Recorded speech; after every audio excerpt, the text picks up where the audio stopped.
కొంతమంది తప్పు చేసినప్పుడు నిజం అస్సలు ఒప్పుకోరు. కానీ దాన్ని కప్పిపుచ్చుకోవడానికి మాత్రం విచిత్రమైన సాకులు చెప్తుంటారు. ఆ సాకులు విన్నవారికి నవ్వు తెప్పిస్తాయి తప్ప నిజాన్ని మాత్రం దాయలేవు. అలాంటి సందర్భాల్లోనే గుర్తొచ్చే సామెత ఏమిటంటే, తాటి చెట్టు ఎందుకు ఎక్కావురా అంటే దూడగడ్డి కొరకు అన్నాడట. అందరికీ నమస్కారం. Welcome to my channel. ఈరోజు మనం ఇంకొక సామెత గురించి తెలుసుకోవడానికి రెడీగా ఉన్నాము. ఇలాంటి మరెన్నో సామెతల కోసం, మరెన్నో వీడియోస్ కోసం వెంటనే ఛానల్ని సబ్స్క్రైబ్ చేసుకోండి. ఇంకెందుకు ఆలస్యం, మన వీడియోలోకి వెళ్ళిపోదామా?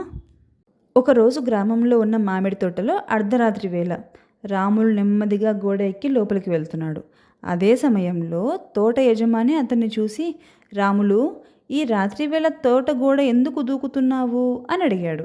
రాములు కాసేపు తడబడి, అదేం లేదన్నా, మీ తోటలో ఉన్న బావిలో నీళ్లు ఎంత లోతుగా ఉన్నాయో చూద్దామని వచ్చాను అని అంటాడు.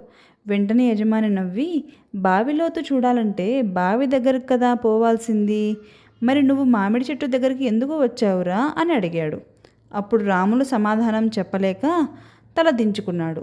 అప్పుడు యజమాని రాములతో, నిన్ను చూస్తుంటే నాకు ఒక సామెత గుర్తుకు వస్తుందిరా, తాటి చెట్టు ఎందుకు ఎక్కావురా అంటే దూడగట్టి కొరకు అన్నాడంట. నీలాంటి వాడే ఒకడు.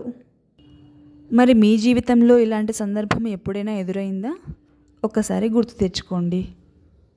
Thank you for watching. ఇలాంటి మరెన్నో వీడియోస్ కోసం ఛానల్ని సబ్స్క్రైబ్ చేసుకోండి.